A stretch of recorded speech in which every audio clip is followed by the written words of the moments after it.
Assalamualaikum warahmatullahi wabarakatuh.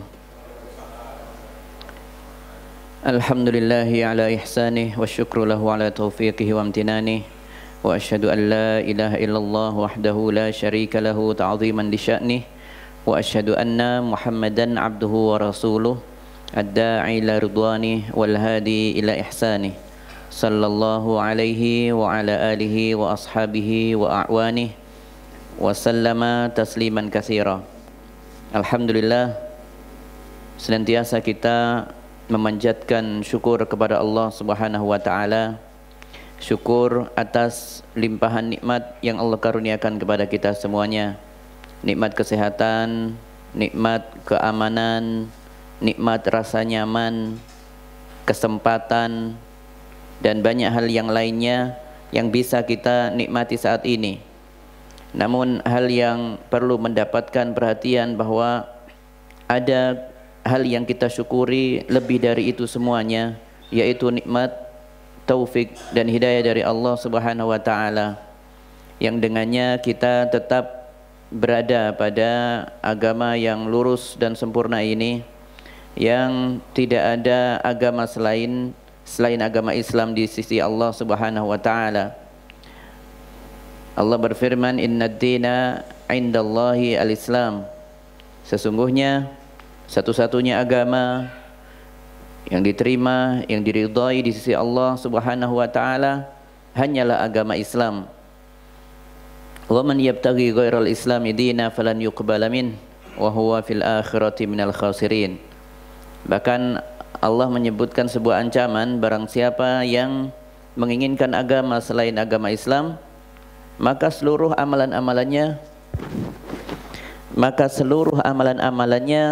tertolak, tidak diterima oleh Allah Subhanahu wa taala. Apapun itu kebaikan yang dilakukan terhadap dirinya, terhadap keluarganya, terhadap tetangganya, terhadap siapapun, tidak akan menjadi sesuatu yang berarti di sisi Allah Subhanahu wa taala jika ia berada dalam keadaan tidak Islam atau tidak beriman kepada Allah Subhanahu wa taala. Maka memang Islam itu adalah pintu utama. Keimanan itu adalah pintu utama menuju diterimanya amalan-amalan seseorang ketika di dunia. Jika tidak demikian, maka semuanya akan sia-sia. Dan kita tentu hendaknya terus menjaga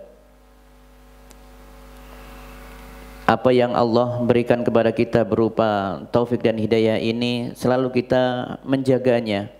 Tidak bisa kita menjaganya kecuali dengan bantuan dan pertolongan dari Allah Subhanahu wa taala. Oleh karenanya kita senantiasa meminta petunjuk di setiap salat kita, di setiap rakaat kita.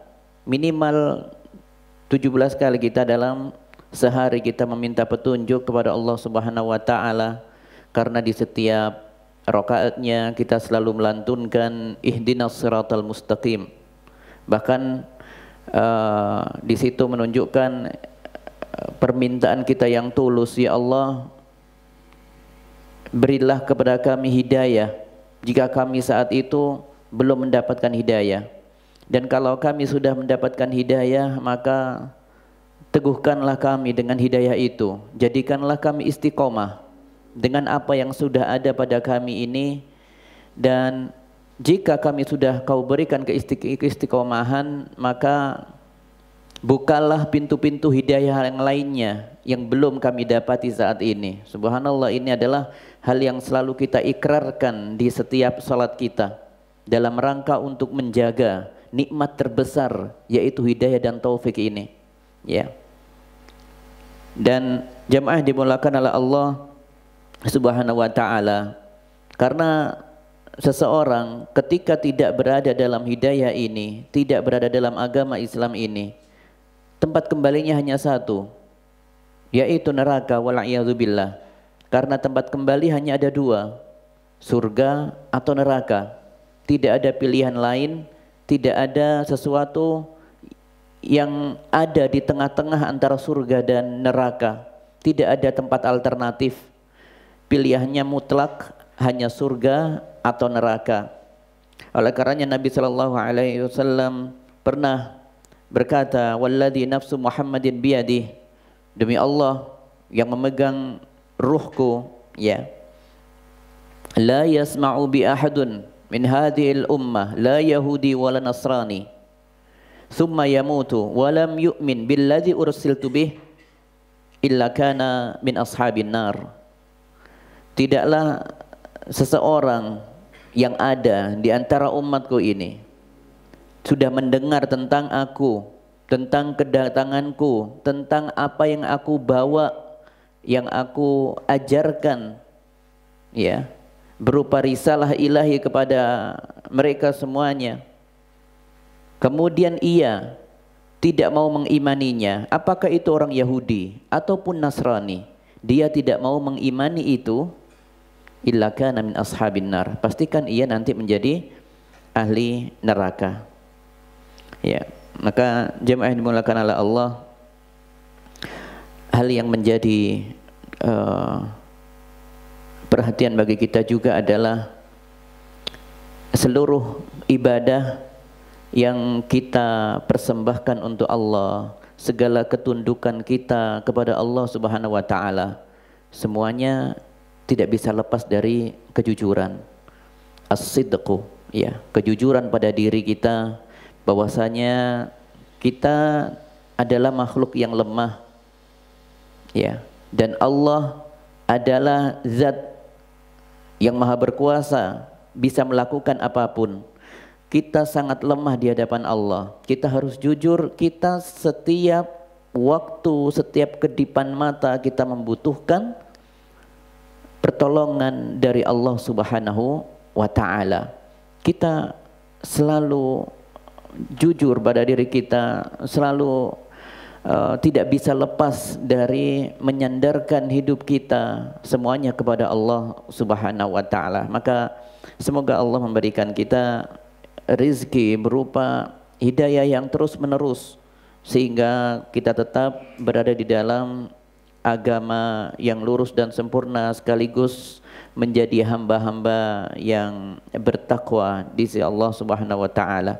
Dan nantinya tentunya kita mengharapkan pahala atau ganjaran yang sudah Allah janjikan bagi orang-orang yang bertakwa, yaitu surganya. Tentu kita menginginkan di surga yang tertinggi, yaitu surga Firdaus. Jamaah yang dimuliakan oleh Allah Subhanahu wa taala, hari ini kita mungkin hanya membahas satu saja tentang pembatal keislaman, ya. Semoga ini bisa menjadi tambahan pengetahuan atau sekedar memanggil memori atau ingatan kita perkara hal ini. Insyaallah saya yakin semuanya sudah pernah mengetahui, ya, perkara-perkara yang dapat membatalkan keislaman. Saat ini mungkin kita hanya melakukan murojaah, tapi ala kulli hal, apapun itu, kita meniatkan ikhlas untuk mengupgrade diri kita, memperbarui diri kita. Mungkin ada yang terlewatkan dari kita, ya, atau mungkin dengan ini nanti kita bisa semangat berusaha untuk menjauhkan diri dari perkara-perkara yang bisa membatalkan keislaman. Jamaah yang dimuliakan oleh Allah Subhanahu wa taala, bab yang kita bahas hari ini adalah pembatal keislaman, yaitu mengaku mengetahui ilmu gaib. Mengaku mengetahui ilmu gaib atau mengklaim dirinya mengetahui ilmu gaib. Nah, ya, tentu nanti kita akan menjelaskan apa itu ilmu gaib yang diinginkan di sini. Namun, jamaah yang dimuliakan oleh Allah, orang yang mengklaim dirinya mengetahui sesuatu yang akan terjadi di masa akan datang, mengaku dapat melihat masa depan seseorang, ya, rizki seseorang misalnya, dia mengklaim mengetahui itu, maka sungguh dia sudah berada di dalam kekufuran, ya, sudah tidak berada dalam keadaan Islam lagi, karena ia telah jelas-jelas mengingkari ayat Allah Subhanahu wa taala, "Qul la ya'lamu man fis samawati wal ardi al-ghaiba illallah." Ya. Jadi firman Allah menyebutkan, "Qul," katakanlah, "la ya'lamu man fis samawati wal ardi al-ghaiba illallah." Katakanlah sesungguhnya tidak ada siapapun, apapun yang ada di langit-langit maupun di bumi ini yang mengetahui sesuatu yang gaib kecuali Allah. Di sini menegaskan perkara-perkara gaib itu adalah wilayahnya Allah Subhanahu wa taala. Nah, ya. Tidak ada yang bisa mengetahui perkara-perkara gaib. Ya. Jadi kenapa dia tidak tetap dalam agama Islamnya atau sudah keluar dari keislamannya? Tentu karena mengingkari salah satu firman Allah yang ini. Nah, termasuk dengan ayat-ayat yang lainnya tentunya yang mengetengahkan dengan permasalahan hak prerogatif Allah adalah hak mutlak untuk mengetahui yang gaib adalah milik Allah Subhanahu wa taala. Dan alasan kedua tentunya adalah pastinya ia merasa, ya, ia mengetahui hal-hal yang gaib berarti sama dengan Allah. Dia menyamakan dirinya memiliki kemampuan seperti kemahakuasaan Allah Al-Alim yang memiliki sifat maha mengetahui, ya. Jadi ada dua penyebab tentunya tadi. Penyebab kenapa seseorang yang mengklaim mengetahui ilmu gaib itu keluar dari Islam atau berada dalam kekufuran, yang jelas-jelas pertama adalah melanggar atau mengingkari firman Allah yang tadi, ya, "Qul la ya'lamu man fis samawati wal ardi al-ghaiba illallah." Ya.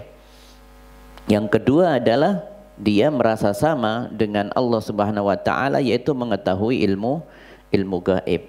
Nah, ilmu gaib itu tentu ada dua, ya ikhwah. Ilmu gaib itu ada dua jika dirincikan. Maka yang pertama itu adalah gaib yang mutlak milik Allah Subhanahu wa taala. Jadi kegaiban itu sesuatu yang gaib itu adalah yang mutlak milik Allah Subhanahu wa taala. Namun Allah bisa tentunya memberikan sebagian pengetahuan kepada makhluk-makhluknya yang dipilih oleh Allah Subhanahu wa taala. Tentu dengan izinnya ini, ya. Tentu dengan izinnya Allah Subhanahu wa taala. Nah, jadi bisa jadi Allah memberikan hal berkaitan dengan masa depan, ya, itu kepada salah satu makhluk di antara makhluk-makhluknya Allah. Sebagaimana Allah memberikan kabar tentang hari kiamat kepada Nabi sallallahu alaihi wasallam untuk disampaikan kepada umatnya. Nabi sallallahu alaihi wasallam menyampaikan kepada kita, oh nanti akan ada 10 tanda-tanda kiamat, nanti akan datang misalnya Dajjal misalnya, kemudian disusul dengan turunnya atau munculnya Imam Mahdi, kemudian nanti di arah Damaskus nanti akan muncul atau turun dari langit yaitu Nabi Isa alaihissalam, kemudian berpegangan kepada dua sayap malaikat dari langit, rambutnya dalam keadaan basah. Setiap kali menundukkan pandangannya, maka Nabi Isa jatuhlah air-air yang ada di rambutnya, seperti orang yang habis keramas di kamar mandi, berjatuhan airnya. Ketika Nabi Isa alaihissalam menengadahkan kepalanya melihat ke atas misalnya, maka akan berjatuhan butiran-butiran air seperti mutiara. Subhanallah, sudah digambarkan oleh Nabi kita Muhammad sallallahu alaihi wasallam. Dan nanti bagaimana nanti di Babul Lud itu nanti Dajjal akan terbunuh atau dibunuh oleh Nabi Isa alaihissalam di sana. Kemudian nanti muncul tanda-tanda yang lainnya, ya. Maka ini semuanya sudah disampaikan oleh Nabi kita Muhammad sallallahu alaihi wasallam. Beliau bukan peramal sallallahu alaihi wasallam, ya. Beliau menyampaikan hanya wahyu yang Allah berikan kepada dirinya. Jadi tidaklah yang disampaikan oleh Nabi kita Muhammad sallallahu alaihi wasallam kecuali wahyu yang disampaikan oleh Allah kepada beliau sallallahu alaihi wasallam. Dan ini ditegaskan perkara ini bahwasanya Allah bisa memberikan pengetahuan sebagian hal-hal yang gaib kepada makhluknya adalah sebagaimana dalam surat Al-Jin, alimul ghaibi. Allah itu adalah zat yang maha mengetahui, fala yuzhiru ala ghaibihi ahada, dan tidak akan ada satupun makhluknya yang mengetahui kegaiban itu illa manirtada min rasulin, ya, kecuali beberapa utusan Allah yang diridhoi oleh Allah untuk mengetahui perkara-perkara itu. Artinya diizini oleh Allah, diridhoi oleh Allah, dan diberitahukan oleh Allah perkara-perkara, sebagian perkara-perkara gaib itu. Naam. Jadi Allah Subhanahu wa taala adalah zat yang mutlak mengetahui seluruh perkara-perkara gaib, semuanya, tidak ada yang terkecuali. Namun Allah memberikan sebagian pengetahuan kepada beberapa makhluk yang Allah pilih, termasuk kepada malaikat yang meniupkan ruh misalnya. Ini takdirnya bagaimana ya Allah? Asyaqiyun am sa'idun? Ini calon jabang bayi ini bahagia atau sedih hidupnya? Disuruh untuk melihat di Lauhul Mahfuz. Maka ini diberikan sebagian rahasia oleh Allah Subhanahu wa taala. Berikutnya yang kedua adalah gaib nisbi, gaib yang relatif. Kalau tadi gaib mutlak, sekarang gaib nisbi. Ya, gaib nisbi atau relatif itu maksudnya adalah sebagian makhluk tahu, sebagian makhluk tidak mengetahuinya, ya. Ya, ini adalah hal yang sangat sederhana, masalah hal gaib nisbi ini. Ya, seperti halnya sebagian kita saat ini melihat secara langsung di sini, kita sedang melakukan kajian di salah satu rumah, di rumah Allah ini, di Masjid Al-Ghafar ini atau di Mushola Al-Ghafar ini. Kemudian yang lain tidak mengetahui keberadaan kita, tidak tahu apa yang ada terjadi di ada kegiatan apa di mushola ini, tidak ada yang tahu. Di sana tidak tahu, di sini tahu. Kemudian di tetangga kita mungkin ada yang tahu di sini, oh di mushola sedang ada kegiatan. Tapi di tetangga yang sebelahnya tidak mengetahui apa yang kita lakukan. Itulah nisbi, ya. Itu adalah perkara-perkara nisbi. Sama dengan yang terjadi waktu Nabi Yakub, ya, menangisi putranya Yusuf alaihissalam, ya, yang dibuat skenario oleh kakak-kakaknya, oleh saudara-saudaranya. Yusuf saat itu masih kecil, tidak bisa bertahan hidup sendirian melawan ganasnya alam. Makanya yang ditakutkan oleh Nabi Yakub, jangan kalian keluar bawa Yusuf, ya. Saya khawatir nanti dia diterkam serigala, ya. Dia itu masih kecil, tapi kemudian kakak-kakaknya tetap membawanya, ya, merasa kuat, merasa bisa melindungi. Justru kami ini merugi kalau tidak bisa melindungi Yusuf, katanya. Padahal ada niatan buruk di saudara-saudaranya saat itu. Hingga akhirnya Nabi Yusuf dimasukkan ke sumur, kemudian dibuat skenario, dikasih bajunya diambil, dilumpuri darah, ya, seolah-olah ingin dibenarkan ketika saudara-saudaranya menyampaikan kabar kepada ayahnya Nabi Yakub, ini Yusuf dimakan serigala, ya, ini Yusuf dimakan serigala. Dan ada bajunya ditunjukkan kepada Nabi Yakub. Setelah itu Nabi Yakub betul-betul tidak mengetahui keberadaan Nabi Yusuf ini di mana saat itu. Tidak mengetahui. Oleh karenanya beliau menangis di setiap malam, ya, bermunajat kepada Allah. Tidak tahu ini gimana nasib anakku ini, gimana nasibnya Yusuf, ya, gimana nasibnya ini. Sampai nangis, sampai hal yang membutakan matanya adalah itu, sampai kering air matanya, karena tidak tahu Yusuf ada di mana. Ini sekali bernabi ini, ya, nabi tidak tahu perkara yang gaib, ya. Demikian juga Nabi Sulaiman, ya, Nabi Sulaiman alaihissalam, sebagaimana di dalam Al-Quran disebutkan, ketika Hudhud baru meninggalkan tempatnya atau tempatnya yang dekat dengan Sulaiman alaihissalam, kemudian tiba-tiba balik. Tidak lama kemudian burung hudhud itu balik. Faqala ahattu bima lam tuhit bihi waji'tuka min saba'in binaba'in yaqin. Ya.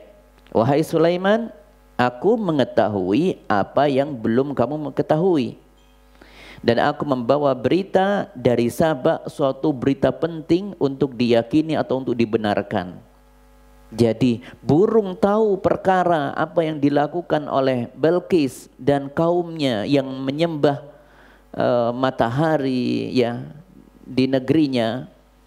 Tapi Sulaiman tidak tahu. Sulaiman orang yang dikenal di bangsa jin, ya, dikenal dengan bangsa-bangsa halus seperti itu dikenal. Tapi Sulaiman tidak mengetahui apa yang dilakukan oleh Balqis dan kaumnya yang menyembah matahari. Oleh karenanya Hudhud meyakinkan kepadanya, ahattu bima lam tuhit bihi waji'tuka min saba'in binaba'in yaqin. Aku ingin menyampaikan, aku mengetahui apa yang kau tidak ketahui wahai Sulaiman, ya, dan aku datang kepadamu ini membawa berita yang untuk dibenarkan atau untuk diyakini kebenarannya. Maka bahasan kita ini adalah yang disebut dengan ghaib relatif, ya, ghaib nisbi, ya, ghaib relatif. Jadi ada dua, yang satu mutlak, maka yang mutlak itu hanya dimiliki Allah, dan sebagiannya bisa diberitahukan, diilhamkan melalui kepada sebagian makhluknya, ya, illa man irtada min rasulin, yaitu utusan-utusan Allah yang diridhoi saja. Kemudian yang kedua adalah ada ghaib relatif. Hal yang relatif adalah hal yang mudah kita berikan contoh seperti tadi. Naam. Adapun yang berkaitan dengan pembatal keislaman adalah yang mana berarti? Yang pertama atau yang kedua? Yang ke satu, ya, yang pertama, ya. Kalau orang mengklaim mengetahui ghaib mutlak, ya, maka batallah keislamannya. Adapun kalau ghaib nisbi, maka tidak ada, hal yang wajar itu, ya, hal yang wajar.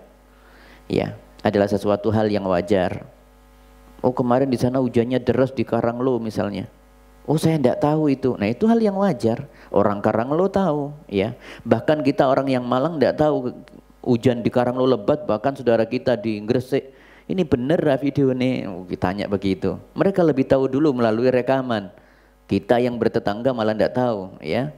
Seperti itu. Itu adalah relatif. Nah, jadi berkaitan dengan ini adalah perkara yang relatif. Tadi kita sebutkan seluruh makhluk tidak mengetahui yang gaib mutlak itu kecuali yang diberitahukan oleh Allah atau yang diizinkan untuk diketahui oleh Allah Subhanahu wa taala. Naam. Bahkan sekali bermalaikat yang tinggal di alam yang mulia di langit sana, ya, mereka tidak semuanya mengetahui, ya, tidak mengetahui banyak hal yang gaib tentunya, kecuali hanya beberapa yang diizinkan oleh Allah Subhanahu wa taala. Termasuk tentang rencana Allah waktu itu yang disampaikan kepada para malaikat, ya, wa idz qala rabbuka lil malaikati inni ja'ilun fil ardi khalifah. Saat itu Allah berfirman kepada para malaikatnya, wahai para malaikat, aku akan menciptakan, ya, sebagai khalifah di muka bumi ini. Saya akan menjadikan khalifah di muka bumi ini, yaitu tentu dari golongan manusia. Maka para malaikat mengatakan, qalu ataj'alu fiha may yufsidu fiha wa yasfikud dima wa nahnu nusabbihu bihamdika wa nuqaddisu lak. Wahai Allah, ya, apakah kau akan menciptakan, yaitu makhluk-makhluk yang suka melakukan perkelahian, ya, membuat kerusakan, menumpahkan darah. Apa tidak cukupkah dengan kami, wahai Allah? Kami ini malaikatmu tidak pernah berbuat kemungkaran kepadamu, ya, ya, tidak pernah sekalipun melanggar apa yang Allah perintahkan, ya. La ya'suna Allah ma amarahum. Nah, la ya'suna ma amarahum, ya. Wa yaf'aluna ma yu'marun, dan mereka selalu melakukan apa yang diperintahkan oleh Allah Subhanahu wa taala. Dan kami ini loh, ya Allah, kami ini selalu memujimu di setiap saat, nahnu nusabbihu bihamdika wa nuqaddisu lak, dan kami selalu menyucikan Engkau ya Allah. Ya. Kemudian kata Allah Subhanahu wa taala, qala inni a'lamu ma la ta'lamun. Kata Allah, sesungguhnya aku mengetahui apa yang tidak kau ketahui wahai para malaikat. Kemudian Allah mengajarkan beberapa asma, wa 'allama Adam al-asma'a kullaha tsumma 'aradahum 'alal malaika faqala anbi'uni bi asma'i haula'i in kuntum shadiqin. Allah mengajarkan beberapa nama, ya, beberapa hal kepada Adam alaihissalam. Kemudian Allah berfirman setelah itu, wahai para malaikat, sebutkan nama-nama itu yang aku beritahukan kepada Adam. Bisakah kau menyebutkan itu semuanya? Sampaikan kalau apa yang kau katakan itu benar. Ya, tadi kan mengklaim para malaikat mengatakan bahwasanya cukuplah dengan kami saja. Kenapa kau menciptakan makhluk-makhluk nanti yang akan ini membuat kerusakan? Ya, karena malaikat bukan mengetahui sesuatu yang akan datang, tidak. Karena penduduknya dulu hobinya begitu dari bangsa jin, membuat kerusakan, perkelahian di mana, penumpahan darah. Malaikat khawatir itu terjadi lagi. Jadi malaikat bukan mengetahui yang akan datang saat itu. Kemudian ketika ditanya tadi, sebutkan nama-nama itu. Kalau kau benar orang-orang yang benar, maka mereka mengatakan, qalu subhanaka la ilma lana illa ma 'allamtana innaka antal alimul hakim. Kata para malaikat mengatakan, maha suci Engkau ya Allah, kami sungguh tidak mengetahui sesuatu apapun kecuali apa yang Kau berikan kepada kami. Itu para malaikat, ya, makhluk yang tidak pernah berbuat kemaksiatan sekalipun. Yang makhluk yang maksum tentunya ini adalah para malaikat yang terjaga, tidak pernah melakukan kemaksiatan sedikit pun. Mereka pun tidak mengetahui banyak hal kecuali yang diizinkan oleh Allah Subhanahu wa taala. Jin juga begitu. Jin ini yang biasa dikait-kaitan dengan dunia perdukunan, ya. Banyak yang meminta wangsit, meminta dibukakan tabir untuk mengetahui segala sesuatu. Kalungnya hilang ke dukun, "Mbah, tolong tanyakan jin po," gitu, ya. Atau tolong carikan ini saya po, gitu. Karena diyakini, orang-orang apa meyakini dukun-dukun itu menjalin kerjasama dengan bangsa jin yang bisa menyingkap itu semuanya. Termasuk bahkan ketika ada musibah, orang tenggelam misalnya. Banyak orang melakukan ini, subhanallah. Sudah timpa musibah, kena musibah terbesar lagi, yaitu ujian kesyirikan ini. Sebagai pembatal keislaman, ini orang sudah kena musibah, anaknya hilang misalnya. Kemudian ia harus mendatangi dukun untuk mencari keberadaannya. Ini musibah kehilangan anak tidak seberapa daripada ketika ia menghampiri dukun, ya, menjadi kufur karena mendatangi dukun yang dianggap memiliki pengetahuan tentang sesuatu yang gaib, ya. Itu adalah yang diyakini banyak orang. Padahal jin itu tidak mengetahui apapun. Jin itu hanya pembuat skenario saja, pinter skenarionya, seolah-olah mengetahui banyak hal. Dan ini terbukti ketika Nabi Sulaiman meninggal. Tahukah semua jin saat itu Nabi Sulaiman sudah meninggal? Ya, sebagaimana diceritakan dalam Al-Quran, falamma qadayna alaihil maut ma dallahum ala mautihi illa dabbatul ardi ta'kulu min sa'atah. Ketika kami sudah menentukan, kata Allah, ajalnya Sulaiman itu, matinya kapan, dan saat itu sudah kami wafatkan Sulaiman. Ma dallahum ala mautihi, tidak ada sesuatu pun, tidak ada di antara mereka yang mengetahui kematiannya Sulaiman ini illa dabbatul ardi, kecuali rayap-rayap dari tanah itu yang memberikan clue, petunjuk bahwasanya Nabi Sulaiman telah mati setahun atau beberapa tahun yang telah lalu. Saat itu Sulaiman berada di atas tongkatnya. Tongkatnya dimakan, ya, oleh rayap-rayap itu, hingga akhirnya rayap muncul bukan waktu sehari, 2 hari, 1 bulan, ya ikhwah. Apalagi memakan tongkat yang seperti itu, bisa setahun, bisa 2 tahun, ya. Dan saat itu rayap sudah menggerogotinya sampai akhirnya tongkat itu patah dan jatuhlah Nabi Sulaiman alaihissalam. Falamma kharra, ketika Sulaiman sudah tersungkur jatuh, ya, tabayyanatil jin, maka ini baru mengetahuilah jin itu, an law kanu ya'lamunal ghaiba ma labithu fil adzabil muhin. Ya, tahulah jin itu kalau seandainya mereka tahu perkara yang gaib, tidak mungkin mereka meneruskan pekerjaan saat itu. Jadi saat itu Nabi Sulaiman itu mengawasi para jin bekerja, dan para jin semuanya takut dengan Sulaiman, segan dengan Sulaiman. Ya, jadi melakukan pekerjaan tidak henti-henti, diawasi, coba setahun 2 tahun diawasi oleh pengawasnya Sulaiman saat itu yang mengawasi kerjanya, tidak berhenti-berhenti, dan mereka tidak curiga sama sekali. Ternyata Sulaiman sudah meninggal, sudah waktu yang lama. Ini jin tidak tahu tentang kematian Sulaiman yang ada di depannya, tidak tahu.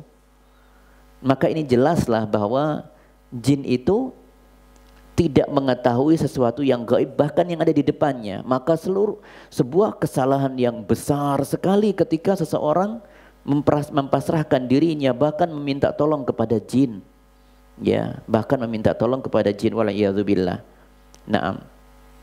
Dan memang dulu pernah berita-berita atau informasi di langit itu memang didengarkan sebagian oleh bangsa jin. Kita mengenal waktu Nabi SAW di tengah malam di sebuah padang pasir di situ, ya, tiba-tiba berkumpul didatangi para jin.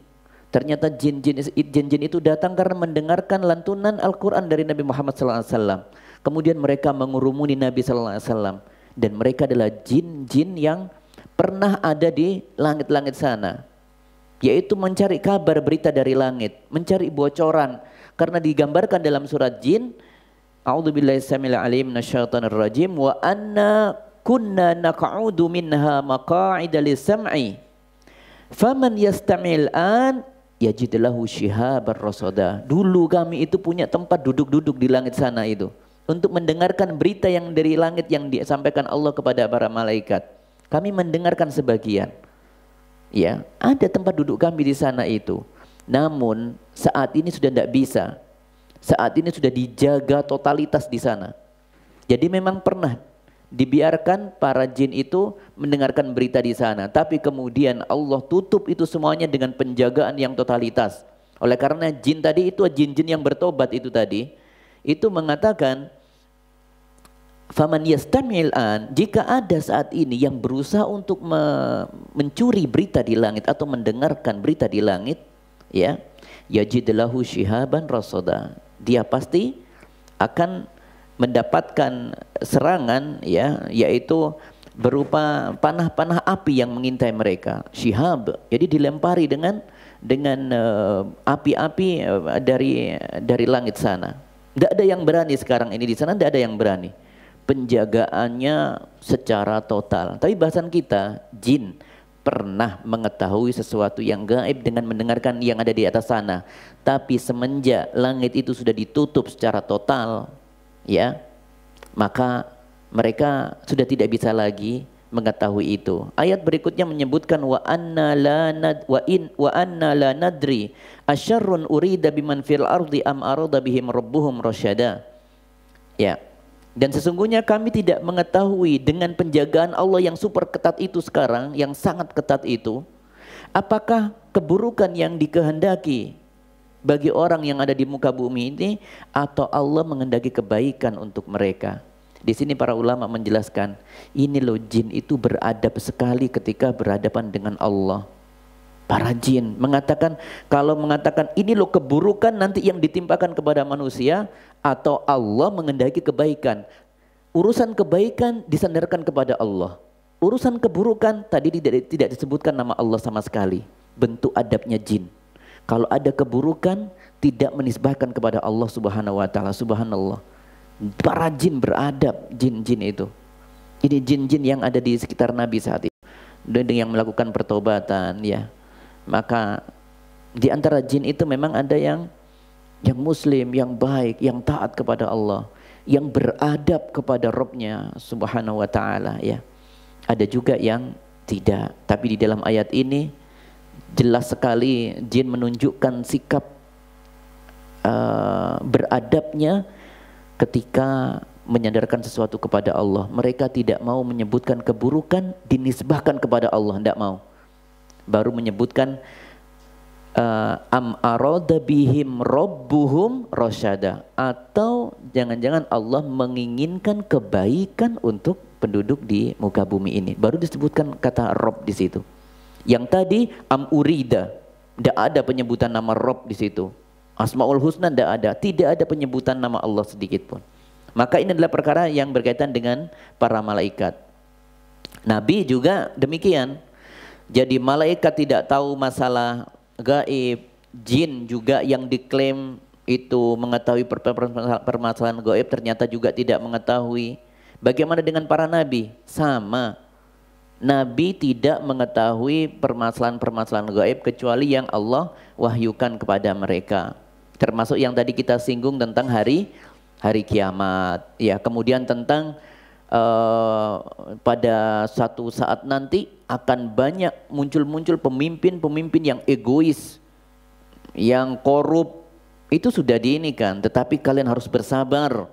Kata Nabi sallallahu alaihi wasallam, jika kalian ingin bertemu aku di telagaku, bersabar dengan itu, kata Nabi sallallahu alaihi wasallam.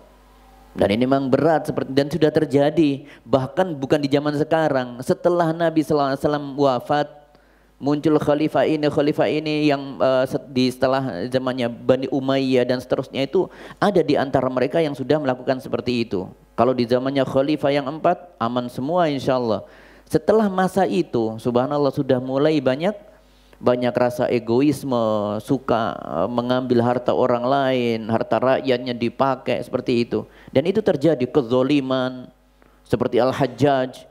Kaum muslimin dibunuh oleh Al-Hajjaj, banyak sekali, ribuan orang kaum muslimin dibunuh oleh Al-Hajjaj. Ya. Seperti itu, banyak kezoliman saat itu, banyak. Apalagi saat ini, ya. Apalagi saat ini. Dan ditambah lagi jumlah penduduk semakin banyak. Dulu saja masih lingkupnya tergolong kecil, kezaliman ada di mana-mana. Pemimpin banyak juga yang melakukan kezaliman. Namun kalau pemimpinnya muslim, zalim, tetap diikuti. Selama dia tidak mengajak kepada keburukan, maka tetap diikuti. Bersabar. Kalau pemimpinmu mengambil hak milikmu, maka mintalah kepada Allah untuk diganti. Ya, mintalah kepada mereka dengan baik-baik. Jika tidak, maka mintalah kepada Allah untuk diganti. Tidak boleh melakukan kerusuhan, tindak kerusuhan kepada pemimpin-pemimpinnya. Nah, para nabi juga demikian, tidak mengetahui perkara yang gaib, perkara takdir masa depan tidak tahu, kecuali bagi yang diberitahukan kepada mereka. Nabi Nuh pernah dituntut oleh kaumnya. Ya, dituntut untuk mengetahui hal yang gaib. Kamu kan tahu yang gaib, kamu kan ini, coba buktikan seperti itu. Maka kata Nabi Nuh, la a'lamul ghaiba, sebagaimana dalam firman Allah disebutkan, wala aqulu lakum indi khazainullahi wala a'lamu al-ghaiba. Sungguh aku tidak memiliki gudang-gudang rizki, perbendaharaan rizki, kekayaan dari Allah. Tidak punya saya kekayaan itu. Semuanya rizki itu adalah milik Allah semuanya. Wala a'lamul ghaiba, dan aku tidak mengetahui sesuatu yang gaib. Dan ini diucapkan oleh Nabi Nuh alaihissalam kepada umatnya, kepada kaumnya yang saat itu menginginkan atau menuntut Nabi Nuh untuk mengetahui sesuatu yang gaib. Nabi sallallahu alaihi wasallam juga demikian. Bahkan Nabi sallallahu alaihi wasallam itu adalah orang yang paling takut kepada Allah, orang yang paling bertakwa kepada Allah. Dulu pernah mengatakan kepada para sahabat yang rencananya itu ingin ingin berlomba-lomba dalam kebaikan, tetapi dengan cara yang tidak benar. Yaitu orang satu mengatakan, saya akan sholat setiap malam sampai subuh, setiap malamnya. Jadi melean dari awal malam sampai akhir malam. Setiap hari saya melakukan itu. Orang yang kedua mengatakan, saya akan memperbaiki diri dengan puasa setiap hari dalam setahunnya, tidak ada jeda. Padahal puasa yang terbaik adalah puasanya Nabi Daud, yaitu sehari berpuasa, sehari berbuka, sehari berpuasa, sehari berbuka. Ada jeda. Kemudian yang satunya mengatakan saya tidak akan mau menikahi wanita karena saya ingin fokus kepada agama. Kata Nabi SAW ketika mendengar itu, sesungguhnya ketahuilah, inni akhsyakum lillah wa atqakum. Sungguh aku ini orang yang paling takut kepada Allah dan paling bertakwa kepada Allah. Ya. Dan aku sholat malam tapi aku juga tidur. Tidak kemudian setiap malam seperti itu, enggak. Sehari dari malam awal malam sampai akhir malam melek terus, sholat terus, enggak. Saya ada istirahatnya kok. Nabi hanya melakukan full time itu hanya waktu kapan? Waktu Ashratul Awakhir, 10 hari terakhir di bulan Ramadan. Ketika intikaf totalitas, ya totalitas beliau di situ. Bahkan 20 hari Ramadan pernah juga melakukan seperti itu. Ya. Kemudian aku juga berpuasa, tapi sehari berpuasa berikutnya enggak. Aku berpuasa, aku juga berbuka, dan aku juga menikahi para wanita. Nah, ini adalah orang yang paling bersemangat itu adalah Nabi SAW. Orang paling bertakwa kepada Allah adalah Nabi SAW. Tapi kemudian beliau mengatakan walau kuntu, sebagaimana direkam dalam Al-Quran. Ya, mengatakan walau kuntu a'lamul ghaiba lastakthartu minal khairi wa ma massani su'. Kalau seandainya aku mengetahui sesuatu yang gaib, kata Nabi Muhammad SAW. Ini ada di dalam Al-Quran. Ya, kalau seandainya aku mengetahui sesuatu yang gaib, maka aku akan perbanyak lagi perbuatan-perbuatan kebaikanku. Ya, dan aku juga tidak akan ditimpa musibah atau bahaya yang mendapatiku. Ternyata Nabi Muhammad SAW berapa kali terluka dalam perang? Di Uhud, ya, pipinya robek, ya, giginya tanggal. Kalau seandainya beliau tahu perkara gaib, saat itu beliau akan tahu kemana tempat untuk berlari. Ya, ini Nabi Muhammad SAW. Maka beliau tidak mengetahui perkara-perkara yang gaib. Termasuk juga Nabi Isa alaihissalam. Nabi Isa yaitu Rasul yang harus kita imani, yang kita cintai, yaitu Isa alaihissalam, yang datang membawa Injil sebagai syariat saat itu. Sebelum datangnya Nabi Muhammad SAW, kita tetap mengimani. Kita kaum muslimin harus mencintai Rasul kita, yaitu Nabi Isa alaihissalam. Semua Rasul, semua Nabi harus kita cintai sebagai kaum muslimin. Ya. Jadi Nabi Isa ketika dibangkitkan di hari kiamat, ditanya oleh Allah Subhanahu wa taala, "Ya Isa bin Maryam, a anta qulta lin-nasi ittakhiduni wa ummi ilahaini min dunillah?" Kau dulu pernah mengajarkankah ke umatmu untuk mengakui bahwa dirimu dan ibumu yaitu Maryam itu adalah sebagai sesembahan selain aku, kata Allah. Maka kata Nabi Isa, qala subhanak, maha suci engkau ya Allah, ma yakunu li an aqula ma laisa li bihaq. Tidaklah patut bagiku mengatakan apa yang bukan menjadi hakku. In kuntu qultuhu faqad alimtah. Kalau aku memang mengatakan hal yang demikian, maka tentu kau telah mengetahui itu ya Allah. Ini bahasan kita di dalam firman Allah menyebutkan ta'lamu ma fi nafsi wa la a'lamu ma fi nafsik. Kau ya Allah mengetahui segala hal yang terjadi pada diriku. Semua perkara aku kau mengetahuinya. Sedangkan aku tidak mengetahui apa yang ada pada dirimu. Artinya di sini Nabi Isa alaihissalam mengatakan pada dirinya tidak mengetahui perkara-perkara yang gaib. Tidak tahu. Tidak mengetahui perkara-perkara yang gaib. Ya. Maka dari sini kita bisa menyimpulkan tidak ada cara untuk mengetahui perkara gaib mutlak itu. Tidak ada pelajarannya, tidak ada. Ya, tidak ada cara untuk mengetahui perkara-perkara yang gaib mutlak itu. Tidak ada pelajarannya, tidak ada. Kuliah di mana, tidak ada. Mau di pesantren mana, tidak ada itu ya. Ya, kalau ada yang mengatakan, oh ya di sini bisa mengetahui ilmu gaib, sudah. Golongannya ini ya. Ya, itu semuanya yang dapat membatalkan keislaman.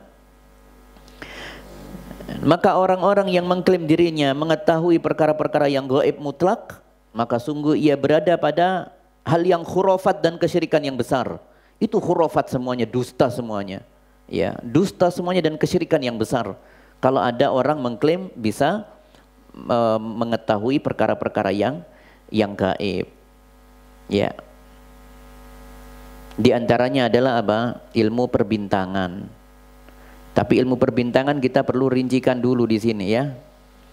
Ilmu perbintangan yang ilmiah, yang memang Allah perintahkan menjadikan bintang-bintang di angkasa itu untuk menjadi sebuah alat memprediksi suatu hal, misalnya keadaan cuaca atau arah kiblat misalnya, maka itu bukan dilarang, itu adalah sesuatu yang diperintahkan oleh Allah, ya. Dan Allah Subhanahu wa taala menjadikan bintang-bintang itu memang sebagai sebuah petunjuk. Kalau kau arah ke sana maka lihatlah bintang ini, ya. Dalam firman Allah menyebutkan wa huwallazi ja'ala lakumun nujuma litahtadu biha fi zulumatil barri wal bahri. Dialah Allah yang menciptakan langit-langit, Dia menciptakan bintang-bintang di langit itu untuk kau jadikan petunjuk arah ketika kau melakukan perjalanan di daratan maupun di lautan. Allah memang menyebutkan ini di dalam firman-Nya. Maka ini perkara yang baik ketika kita menjadikan bintang atau tanda-tanda alam di langit sana itu untuk memprediksi atau mengira-ngira nanti saya arahnya kemana, jalannya kemana. Maka ini hal yang diperbolehkan. Ya, apalagi bisa saat ini ada ilmu yang mempelajari tentang itu, ya. Maka itu dibolehkan. Yang tidak dibolehkan adalah ilmu perbintangan yang digunakan untuk mengetahui masa depan, seperti zodiak, Scorpio, apalagi itu, Kliwon, Gemini, yang itu loh ya. Kan ada dulu itu, ada selebaran Gemini, Scorpio, Aries, Sigra, Honda Astrea, apa itu semua. Itu nanti kalau Scorpio nasibnya bagus, dia nanti jodohnya seperti ini, dia akan mendapatkan kesehatan, keselamatan dimanapun. Yang Gemini juga, pokoknya seperti itu. Oh, yang Gemini seperti ini. Buktinya ketika ada musibah datang, longsor, mati semua mereka. Tidak ada yang selamat ya dalam situ. Ini yang di situ yang jadi korban, Gemini, Scorpio, apa semuanya ada di situ. Mana jaminannya? Dusta semuanya itu. Allah sudah kasih ajal. Tidak bisa kemudian mengklaim, oh ini orangnya selamat, orangnya hidupnya bahagia. Dusta semua itu. Jadi tadi kalau mau melihat pembuktiannya, ketika ada musibah, ya, ada tanah longsor misalnya, lihat di situ orang yang meninggal ratusan orang, ribuan orang. Itu mereka bukan dari satu zodiak yang sama. Scorpio kumpul semuanya kena musibah. Enggak. Satu kampung itu semuanya tanggal kelahirannya berbeda-beda. Maka zodiak itu adalah perkara-perkara yang berkaitan dengan apa istilahnya? Ramalan ya itu ya, meramal. Itu adalah sihir semuanya itu ya, kesyirikan, sebuah kesyirikan, ya. Dan ini adalah pintu masuk menuju ini ilmu sihir. Nabi SAW yang menegaskan hal itu. Barang siapa yang mempelajari ilmu nujum, maka ia telah mempelajari bagian dari sihir, ya. Jadi kalau orang mempelajari zodiak berarti dia sudah mempelajari sihir. Mazada. Kalau dia semakin kuat keimanannya dengan zodiak itu, maka dia semakin dekat dengan ilmu sihir itu. Maka harus menjauhi perkara-perkara ini. Meskipun untuk bercanda jangan ya ikhwan, enggak usah. Maksudnya ketika ada ini, oh kamu Scorpion ya, enggak usah bercanda seperti itu. Kalau ini tadi untuk contoh ini ya, harus disebutkan kalau ini ya. Baik, jadi kalau ini namanya tanjim, yaitu jenis sihir ya, yang tentunya bertentangan dengan tauhid. pasti tidak ada ketawakalan di situ. Orang nanti akan was-was loh ya kalau sudah membaca, subhanallah, itu mengganggu psikis sekali itu ya. Apalagi ketika melihat bulannya, duh lah saya kan di bulan ini akan mendapatkan musibah, waduh gitu kan. Maka ini adalah hal yang tidak baik ya. Semakin banyak belajar ilmu nujum, ilmu perbintangan seperti itu, maka semakin bertambah belajar sihirnya ya. Bahkan Nabi sallallahu alaihi wasallam menegaskan dalam hadisnya, laisa minna man tatayyar au tutuyyirolah. Bukan termasuk golongan kami orang yang meramal dan minta diramal. Sama saja dua-duanya. Tidak ada yang jadi korban itu. Semua dua-duanya pelaku semuanya, pelaku keburukan. Saya kan cuma minta, pelakunya kan dia yang meramal, sama. Di sini disebutkan dengan tegas, bukan golongan kita, bukan umat kita, kata Nabi Muhammad SAW. Man tatayyar au tutuyyirolah. Yaitu orang yang meramal atau orang yang minta diramal, au takahana au tukuhinalah, atau orang yang melakukan perdukunan atau minta bantuan kepada dukun, sama saja. Dukun sama pasiennya sama, dosanya sama-sama besar di situ. Ya, au sahara au suhiralah, atau menyihir atau minta tolong mengguna-guna orang lain, menyihir orang lain, sama. Maka kemudian Nabi sallallahu alaihi wasallam menyebutkan waman atakahinan qasaddahu bima yaqul fasaddaqahu bima yaqul faqad kafar bima unzila ala Muhammad sallallahu alaihi wasallam. Barang siapa yang mendatangi dukun dan mengimani, meyakini kebenaran perkataannya, maka dia sudah kafir. Dia sudah kufur dengan apa yang diturunkan kepada Nabi kita Muhammad sallallahu alaihi wasallam. Ini menunjukkan ancaman yang keras ya ikhwah. Ancaman yang keras. Ya. Bahkan di antara contoh-contoh yang lainnya adalah meramal menggunakan ini, telapak tangan.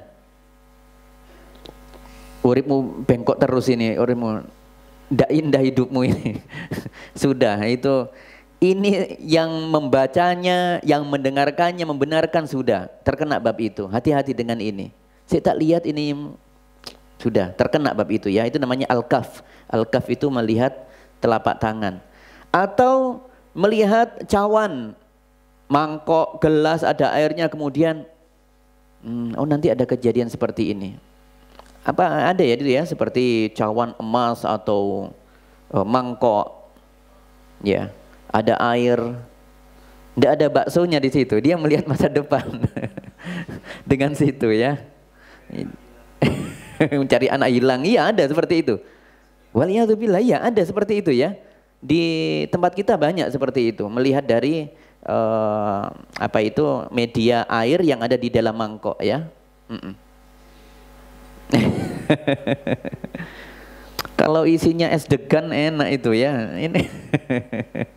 Ini berbuat kedustaan lewat itu ya, dan mengkaitkan masalah nasib seseorang. Oh kamu bahagia, oh kamu sengsara, oh kamu kalau menikah dengan ini hidupmu sengsara nanti, seperti itu. Subhanallah, tidak ada seperti itu, tidak ada ya. Itu adalah bentuk-bentuk kesyirikan yang sering terjadi. Bahkan Ibnu Taimiyah sekaligus Al-Imam Al-Baghawi menyebutkan di antara yang lainnya adalah tukang tenung, tukang apa itu, santet ya itu ya, tenung itu ya. Ya, yang membuat kerusakan ini tukang tenung, kemudian paranormal, ya, ahli zodiak tadi kita sudah sebutkan, tukang ramal, ya. Intinya semuanya itu masuk dalam satu penamaan. Semua itu masuk dalam satu penamaan, yaitu diistilahkan dengan kahin, dukun. Jadi dukun itu mencakup itu semuanya. Yang di kaf tadi, kemudian melihat apa namanya, air di dalam gelas atau di dalam mangkok tadi itu, kemudian mengirim bencana kepada orang lain, ngirim santet dan sebagainya, ya. Maka tukang ramal, semuanya itu masuk dalam kategori yang sama, yaitu kahin. Di sini disebutkan dengan istilah kahin, yaitu dukun. Ya, dan ini menunjukkan praktek-praktek tatoyur ya, klaim sial, bikin optimis, tidak optimis kalau melihat gejala-gejala alam, mau pergi lihat burung belok ke kanan, dia berangkat, kalau tidak maka tidak. Jadi ada dulu itu istilah di bangsa Arab seperti itu. Dia mencari burung tertentu, kemudian diusir memang, digusak bahasa kita, ya. Hush, kemudian dia pergi. Nah, dia ketika terbang belok kanan atau belok kiri. Kalau kanan dia berarti akan melanjutkan perjalanan. Kalau kiri dia mundur perjalanannya. Subhanallah ya. Ya, mau undangan makan gulai bareng-bareng pakai tatoyur. Kalau itu enggak pakai kalau itu ya. Enggak usah cari burung, langsung berangkat duluan. Gulai ya ikhwah ya, gulai kambing. Ini kalau tatoyur, burungnya belok kiri enggak dapat kita ini. Iya. Tapi kalau urusan tertentu kadang mereka melakukan itu. Dan itu sering dilakukan oleh orang-orang bangsa Arab seperti itu. Nah, orang-orang Arab seperti itu. Dan hukuman bagi orang-orang seperti ini dulu ditegakkan oleh para sahabat, yaitu orang-orang yang termuat dalam istilah dukun, dibunuh semuanya, dibunuh ya. Hingga hari ini kalau di negara Islam yang menerapkan aturan syariat Islam, maka segala praktek perdukunan, ramal, panggil eksekusi, langsung dibunuh, dipenggal kepalanya. Dan ini terjadi mulai di zamannya Nabi Umar juga melakukan seperti itu. Saat itu Umar mengatakan, uqtulu kulla sahirin wa sahirah. Semua cari itu penyihir laki perempuan, bunuh semuanya. Itu perintahnya Umar bin Khattab. Ya. Kemudian juga Ibnu Umar, putranya Umar bin Khattab radhiyallahu taala anhuma, meriwayatkan bahwa Hafsah putranya Umar juga pernah disihir. Yang menyihir budaknya yang perempuan. Budaknya perempuan menyihir Hafsah.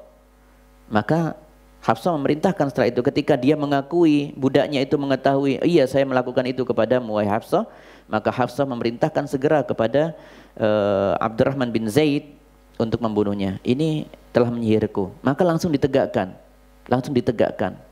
hukumnya, yaitu dibunuh. Nah, maka ini adalah perkara yang berat, masalah perdukunan. Bahkan sulap juga demikian. Abu Utsman An-Nahdi meriwayatkan bahwa Al-Walid memiliki seorang laki-laki yang bermain sulap, ya. Yaitu sulapnya itu menyembelih orang, dipotong, kan ada seperti itu ya di pertunjukan sulap itu. Dipotong badannya kemudian dibalikkan lagi, ya. Ya itu bersulap, habis itu langsung dibunuh itu. Kalau di sini dilakukan, antum yang kena ya. Jadi itu yang sekarang dijadikan tontonan publik atau entertainment. Ya, apakah itu? Ini tapi dusta, semuanya itu dusta. Ini sulap yang melakukan itu biasanya dulu itu kalau tidak leher biasanya bagian ini tubuhnya dipisah menjadi dua seperti itu. Ya, kok bisa seperti itu ya? Itu semuanya permainan sulap, itu permainan sihir semuanya. Ya, kalau di zaman dulu langsung dibunuh ya, langsung dibunuh, dipancung. Nah, sihir semuanya ini adalah bentuk penyakit sosial yang paling berbahaya sekali. Masalah perdukunan, tenung dan semuanya ini muara kebobrokan umat ada di sini juga ya. Ilmu yang berbahaya, penyakit sosial yang paling berbahaya. Oleh karenanya Allah memberikan obat untuk penyakit sosial yang paling berbahaya ini dengan satu, memang bunuh, tidak ada yang lain ya. Allah memerintahkan untuk membunuh ya, membunuh para penyihir. Kalau itu sudah musnah, aman, semua masyarakat akan tentram kok ya, akan tentram dengan ketiadaan mereka, akan merasa nyaman. Tidak ada orang yang dizolimi. Orang mau buka warung, baru buka sehari, subhanallah makanannya langsung basi, subhanallah. Ada seperti itu ya ikhwah, ada. Orang mau mencari nafkah, subhanallah ya, ada persaingan ya. Berbeda kalau di negeri sana, mereka saling bahu membahu, ndak laku, tokonya ditutup, kamu belanja aja di situ ke tetanggaku, ya supaya laku. Mereka seperti itu. Kalau di sana, di Saudi seperti itu. Di sini ndak, baru buka sehari, baru promo, ya, harga promo loh sih, sudah mendapatkan kiriman-kiriman itu ya, parcel gaib itu ya. Jadi akhirnya makanannya jadi basi, kemudian orang tidak mau jalan ke sana. Berikutnya hal yang lain yang berkaitan dengan hal ini adalah menulis di tanah, menjadikan media bumi tanah itu ditulis, kemudian meramalkan kejadian. Oh, nanti seperti ini. Maka itu juga masuk di dalam hal ini, dalam ilmu sihir, ilmu gaib ini. Nah, jadi inilah yang terjadi. Ya. Baik. Jadi jemaah yang dimulakan oleh Allah Subhanahu wa taala. Dalam sebuah hadis disebutkan ketika Allah menetapkan suatu perkara di atas langit, maka malaikat mengepakkan sayap-sayap mereka karena mereka takut tunduk kepada firman-Nya Allah Subhanahu wa taala, sehingga suaranya bergemerincing, ya. Ka'annahu silsilah ala safwan, yaitu seperti bunyi rantai yang berada di batu besar, kerinjing yang sangat kencang suaranya, seperti itu. Ya, ketika hati malaikat sudah stabil, ya sudah tidak goncang lagi. Ketika mendengar firman itu seperti itu, mereka itu sangat takut. Para malaikat itu, firman Allah turun, gemetar semuanya. Ada yang pingsan, suaranya seperti itu, seperti gemerincing rantai di atas batu. Ya, ketika hati mereka sudah membaik, sudah stabil, mereka baru bertanya, apa tadi firman Allah? Seperti itu. Ini malaikat loh ya. Tidak tahu perkara yang gaib. Ketika mendapatkan firman seperti itu, kemudian mereka saling bertanya apa yang difirmankan oleh Allah. Mereka menjawab adalah kebenaran yang difirmankan oleh Allah. Dia maha tinggi lagi maha besar. Dan saat itulah jin-jin pencuri berita berusaha untuk mendengarkannya. Mereka bersusun-susun dari langit bawah itu, bersusun-susun, gandengan tangan sampai ke atas. Ya, bekerja sama. Ya, bekerja sama supaya bisa mencapai ke langit yang di dalamnya terdengar firman Allah itu. Ya. Mereka mencuri, mendengar kalimat itu. Yang di atas menyampaikan yang di bawah, ini beritanya. Yang bawah ke bawahnya terus menerus ke bawah. Hingga seringkali juga panah api itu menyerang mereka. Dan mereka akhirnya tidak sampai sebenarnya berita kepada yang paling bawah, tidak sampai. Karena terkena ini. Terkena apa? Terkena serangan anak panah dari langit. Namun yang disampaikan oleh jin yang paling bawah kepada dukun itu seolah-olah kebenaran. Jadi semua para jin yang mendengarkan itu ternyata menyampaikan berita yang penuh dengan kedustaan kepada para dukun. Ya, jinnya saja berdusta kepada dukun. Berarti dukun menyampaikan kedustaan yang besar kepada pasiennya, ya, seperti itu. Tidak ada yang bisa selamat dari ini. Jadi jin semuanya itu saat itu diterjang bintang-bintang, ya, dari langit, ya, sehingga tidak bisa menyampaikan kepada yang di bawahnya. Harapannya kan disampaikan dari atas ke bawah, ke bawah, ke bawah, ke bawah sampai yang paling bawah. Tapi ternyata diserang dengan lemparan bintang, ya, api, panah api yang kemudian membuat mereka tentunya kocar-kacir. Tidak sampai intinya curian berita tersebut tidak sampai kepada jin yang ada di bawahnya. Sehingga kesimpulannya jin yang paling bawah mengaku, oh ini berita dari yang paling atas, itu semuanya dusta, ya, semuanya adalah dusta. Bahkan mereka mencampuri setiap berita itu dengan 100 kedustaan, ya, nggak ada yang benar, ya, tidak ada yang benar, ya. Maka kesimpulannya semua dukun itu adalah pendusta, dan orang yang mendatanginya, mempercayainya, maka itu sudah keluar dari keimanan, keluar dari keislaman. Kalau dukun itu benar, mereka pasti kaya sekarang ini. Tidak perlu buka praktek. Iya toh? Mereka tidak perlu buka praktek, sudah. Buat aja uang gaib gitu ya. Belanja sendiri, tercukupi kebutuhannya. Kemudian kalau ingin memenangkan apa itu, judi atau lotre, kan sesungguhnya dia tinggal pasang taruhan langsung menang. Buktinya tidak menang-menang toh. Ada itu sarana untuk menjadi kaya itu kan melalui perjudian online misalnya. Harusnya dukun memanfaatkan keilmuannya. Oh nomor ini, sudah, tidak usah buka praktek di rumahnya, ya. Motor aja masih ngeredit dia. Kok katanya kaya? Ini seperti itu ya. Wallah alam. Jadi tentunya ini adalah bukan hal yang dibenarkan. Mereka itu semuanya adalah kedustaan, ya. Tidak perlu membuka praktek-praktek kibul seperti itu ya. Praktek istilahnya ngibul semuanya di dalamnya ya. Kemudian jemaah yang dimulakan oleh Allah, intinya yang ingin kita sampaikan adalah tidak ada satu cara pun kegaiban yang bisa tersingkap. Tidak bisa dipelajari. Ya. Namun ada beberapa sarana seseorang itu bisa mendapatkan atau mendapat pengetahuan yang dengan izin Allah ia diberitahu sebagian hal, yaitu seperti contohnya adalah sarana wahyu. Wahyu itu adalah sarana atau media untuk menyampaikan perkara gaib kepada para nabinya, termasuk kepada Nabi Muhammad SAW. Semuanya yang disampaikan kepada Nabi adalah wahyu, ya. Dia tidak berbicara, beliau para nabi tidak berbicara sesuai dengan hawa nafsunya. Ya, semuanya adalah wahyu dari Allah Subhanahu wa taala, termasuk yang disampaikan kepada para malaikat.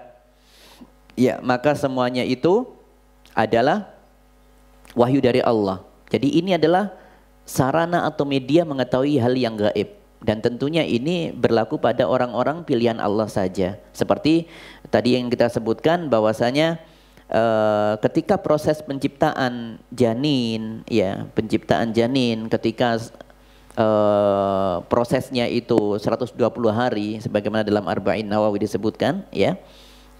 Hadis Nabi sallallahu alaihi wasallam riwayat muttafaq alaih, bahwasanya seseorang ketika diciptakan di dalam perut ibunya itu dalam bentuk nutfah, air mani, selama 40 hari. Kemudian baru menjadi alaqah, yaitu gumpalan darah, 40 hari juga. Kemudian baru menjadi mudghah, yaitu apa mudghah itu? Gumpalan daging, itu juga 40 hari. Kemudian setelah itu, setelah 120 hari itu, maka yursalu ilaihi al-malak, Allah mengirimkan kepadanya malaikat, fayunfukhu fihi ar-ruh. Kemudian malaikat itu meniupkan ruh kepada janin itu. Jadi peniupan janin pada usia 120 hari. Nah, dan ini biasanya dijadikan sebagai tolok ukur. Ini nanti diperlakukan seperti apa pemakamannya, ya, dimandikan atau tidak, atau perlu disolati atau tidak, seperti itu, ya. Kalau meninggal sebelumnya, sebelum usia 120 hari, maka tidak perlu dilakukan, tidak perlu disolati seperti itu. Ada yang mengatakan seperti itu. Tapi yang ala kulli hal di sini adalah untuk sebagai barometer untuk menghukumi ini manusia atau belum menjadi manusia. Wa yu'maru bi arba'i kalimat. Kemudian Allah perintahkan 4 hal kepada malaikat itu. Bikat bi rizkihi, untuk menulis rizkinya. Wa ajalihi, menulis ajalnya. Wa amalihi, seluruh amalan perbuatannya ditulis, mulai awal lahir sampai matinya itu apa saja yang dilakukan. Wa syaqiyun am sa'idun, dan kemudian nasibnya itu susah apa bahagia hidupnya, itu dicatat semuanya. Dan ini malaikat mendengarkan itu dari izin Allah Subhanahu wa taala, wahyu, ya. Bahkan diperintahkan untuk melihat di Lauhun Mahfuz. Nah, kemudian cara yang kedua adalah dengan mimpi yang benar, ar-ru'ya as-sadiqah. Itu adalah cara sarana untuk mendapatkan apa itu tadi, perkara yang gaib dari Allah Subhanahu wa taala, yaitu melalui mimpi yang benar. Mimpi yang benar itu adalah dari Allah. Adapun mimpi yang penuh dengan keburukan, kedustaan, itu adalah datang dari syaitan. Jadi mimpi itu ada 3, ya. Mimpi itu ada 3. Yang pertama mimpi yang benar, mimpi penuh dengan kebaikan, itu biasanya dari Allah Subhanahu wa taala. Adapun yang kedua mimpi dusta, mimpi kebohongan, mimpi kesulitan, ya. Mimpi tidak nyaman dalam tidurnya, itu adalah semuanya dari syaitan. Dan yang ketiga adalah mimpi karena pikiran sebelum tidur itu ada mikir sesuatu, kemudian dibawa bunga-bunga tidur, yaitu di situ itu bunga-bunga tidur. Terkadang mimpi benar itu tetap harus ditafsirkan, ya. Mimpi benar itu juga harus ditafsirkan. Sebagaimana pada saat Yusuf alaihissalam itu diutus pada zamannya, momen-momen apa itu saat itu? Yang diagungkan adalah perkara melihat mimpi atau mentakwil mimpi. Kan semua nabi diutus pada zamannya sesuai dengan apa saat itu yang sedang booming. Seperti waktu Nabi Isa alaihissalam diutus, saat itu ada dunia medis saat itu. Perkara medis itu sedang diagung-agungkan di situ. Ya, perkara kesehatan, kedokteran, ya. Maka Isa diutus dengan membawa apa? Dengan mengusap tangannya, maka orang bisa buta, bisa sembuh. Subhanallah, tidak ada medis satupun yang bisa melakukan itu sampai saat ini. Ketika orang sakit kusta, diusap dengan tangannya, sembuh. Bahkan orang yang meninggal dunia bisa bangkit kembali dengan izin Allah Subhanahu wa taala setelah Isa mengusapnya. Intinya setiap nabi diutus dengan masa-masanya sendiri, ya. Diutus dengan masa-masanya sendiri. Termasuk pada saatnya Nabi Yusuf alaihissalam, saat itu sedang banyak perkara masalah ini, ya, masalah mentakwil mimpi. Suatu hari ada raja di situ, rajanya Al-Aziz, ya, yang menggoda Yusuf itu kan istrinya Al-Aziz, perdana menterinya. Nah, rajanya, nah itu pernah bermimpi sesuatu, kemudian ditanyakan kepada Nabi Yusuf alaihissalam.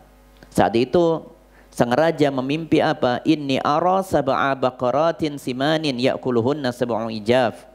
Sesungguhnya aku bermimpi melihat 7 ekor sapi betina yang gemuk-gemuk. 7 ekor sapi dimakan oleh 7 ekor sapi betina yang kurus-kurus. Jadi sapi ekor betina yang gemuk-gemuk dimakan oleh yang kurus-kurus. Jumlahnya 7. Kemudian saya melihat 7 butir gandum yang hijau dan 7 gandum yang kering. Kemudian tolong terjemahkan apa takbir mimpi dari apa yang aku mimpikan ini tadi. Maka Yusuf menjawab, qala tazra'una sab'a sinina da'aban fama hasadtum fadaruhu fi sunbulih illa qalilan mimma ta'kulun. Yusuf berkata, hendaknya engkau menanam 7 tahun lamanya sebagaimana biasa, ya. Maka apa yang kamu tuai hendaknya kamu biarkan, kecuali sedikit yang kau makan saja. Jadi memang untuk menyiapkan makanan biar tidak dihabiskan selama 7 tahun itu, dibuat hemat seperti itu, ya. Summa ya'ti min ba'di dzalika sab'un syidad ya'kulna ma qaddamtum lahunna illa qalilan mimma tuhsinun. Kemudian setelah itu akan datang 7 tahun yang amat sulit, karena setelah itu 7 tahun setelahnya adalah datang masa sulit, paceklik, ya, yang menghabiskan seluruh bahan makananmu, ya. Maka simpanlah itu untuk menghadapi masa-masa sulit itu. Jadi memang ditakwilkan oleh Nabi Yusuf alaihissalam, jangan kau ini untuk 7 tahun kamu harus sudah punya perbendaharaan makanan untuk persediaan selama 7 tahun itu, karena setelah itu nanti akan datang masa paceklik. Jangan boros-boros dengan makan, ya. Ternyata benar terjadi seperti itu, ya. Nah,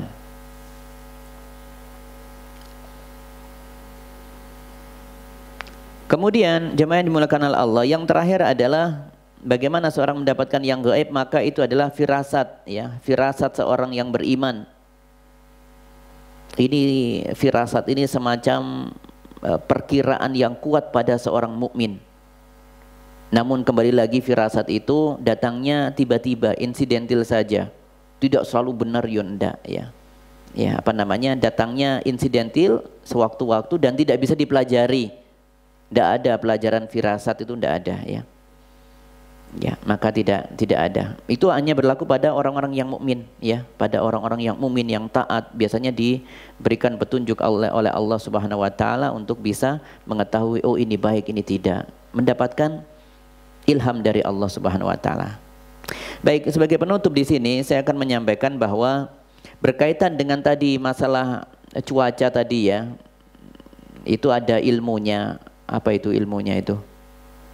Meteorologi. Nah, maka itu tidak mengapa, ya. Prediksi-prediksi itu adalah hal yang tidak mengapa, sebagaimana firman Allah tadi itu. Allah menciptakan bintang dan bintang-bintang untuk sebagai petunjuk bagi kalian ketika dalam melakukan perjalanan. Termasuk di sini untuk mengetahui apa?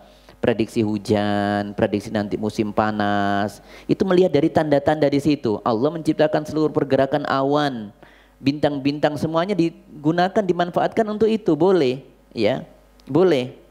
Bahkan Allah menyebutkan dalam firman-Nya, wa huwal ladzi yursilur riyaha, sesungguhnya Allah meniupkan angin, busyron baina yaday rahmatih, sebagai pembawa berita gembira sebelum kedatangan rahmatnya, yaitu sebelum datangnya hujan, muncul angin dulu. Itu sebagai tanda-tanda semua itu. Kabar gembira sebelum datangnya hujan.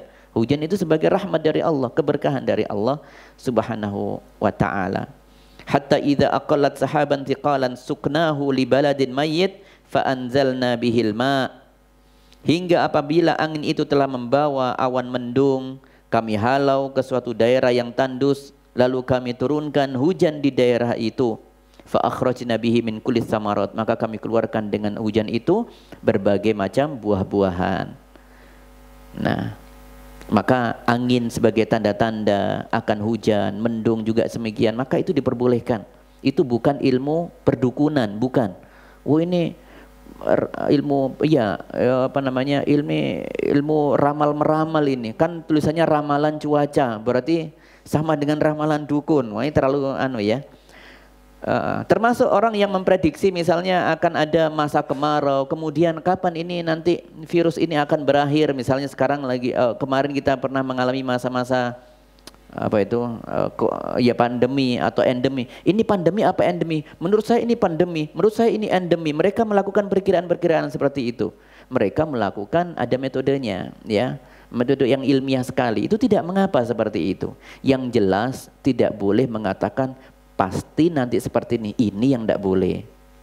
Pasti nanti jam 2 ini hujan, nah ini tidak boleh seperti itu. Kalau berdasarkan perakiraan cuaca, tanda-tandanya insya Allah akan hujan. Tidak apa-apa, tidak apa-apa sekali itu ya. Itu bukan masuk dalam bab ramalan perdukunan, bukan masalah itu. Nah jadi ini semoga yang sedikit ini sudah mencukupi ya ikhwah. Jadi banyak hal yang kita dapati berkaitan dengan perkara-perkara yang gaib, ya. Maka tidak sepatutnya dan harus kita berusaha menghindari perkara ini, ya. Terutama banyak di saudara-saudara kita yang belum mengetahui masalah ini. Ketika dalam masalah kondisi genting terutama, larinya bukan ke Allah tapi ke mbah dukun. Iya, minta ini.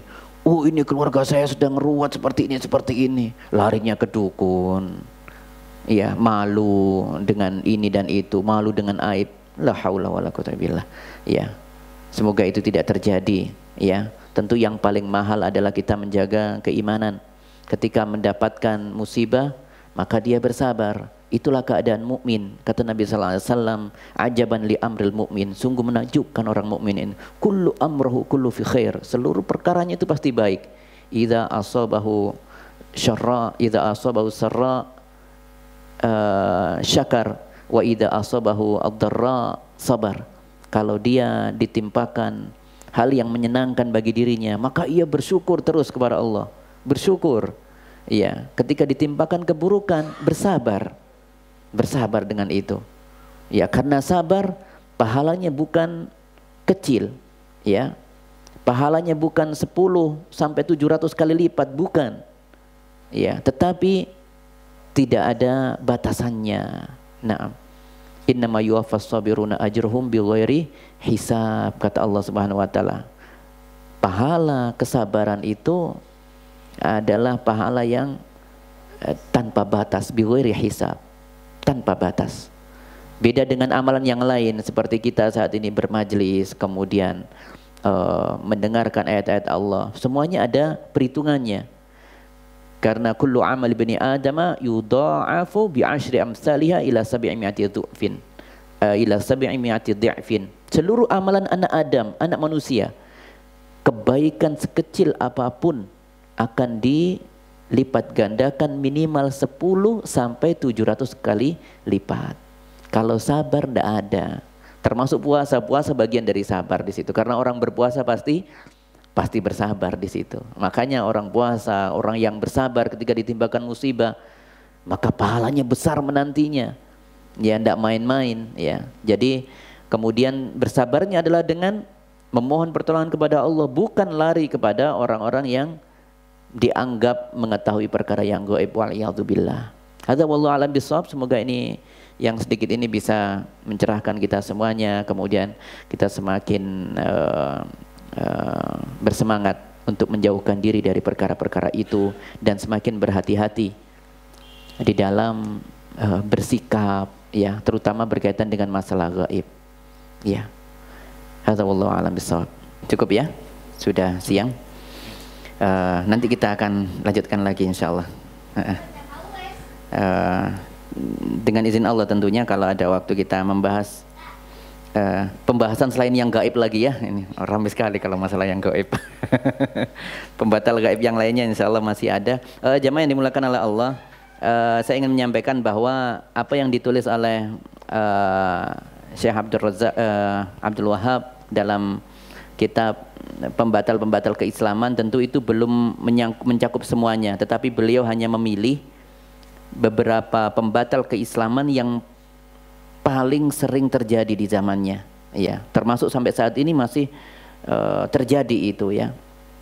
Namun demikian masih ada pembatal-pembatal lain yang lainnya yang mungkin tidak kita sadari. Insya Allah kita akan mengupas dari hal yang apa namanya, yang lainnya itu satu persatu insya Allah taala, ya. Apa yang tidak ada di dalam kitabnya Syekh Abdul Wahab, maka ya, kita sampaikan juga jika itu ada berkaitan dengan pembatal keislaman. Jadi pembatal keislaman sesungguhnya bisa banyak, bisa beragam, tidak terbatas dengan apa yang ditulis oleh Syekh Abdul Wahab rahimahullah ta'ala. Semoga ini cukup, ya, bisa menambah keimanan saya pribadi, terutama menasihati diri saya pribadi, dan untuk semuanya bisa bermanfaat. Kita tutup pertemuan ini dengan sama-sama memohon ampun kepada Allah dengan melafalkan doa kafaratul majlis. Subhanakallah bihamdika asyhadu an la ilaha illa anta astaghfiruka wa atubu ilaik. Assalamualaikum warahmatullahi wabarakatuh.